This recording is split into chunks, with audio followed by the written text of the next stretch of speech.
Parlamento Nacional revogou na pensão mensal vitalícia para deputado no ex-titular órgão soberania.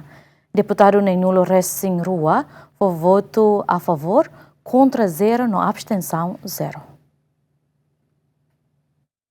Parlamento Nacional aprova e sexta lihussi votação final global, projeto lei número 11/6 terceira, nebe revoga carracei pensão mensal vitalícia, nebe foba deputado ex-titular órgão de soberania no providência Selo. Deliberação retam voto a favor na nulo Ressin Rua, contra 0, na abstenção 0. Durante a discussão e a especialidade, lei proposta alteração, no deputado Ciro continua a votação para cada artigo, projeto, lei IDNE e artigo rito, outro aprovado. Resultado a tudo consenso, a revoga lei pensão vitalícia, o caráter retroativo, nebe aplica para tempo, nebe liutiona, agora no futuro.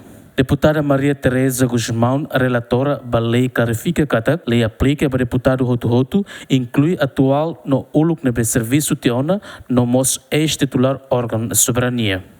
Âmbito de aplicação. Número 1. A presente lei aplica-se a todos os deputados atuais e antigos deputados nacionais. Número 2.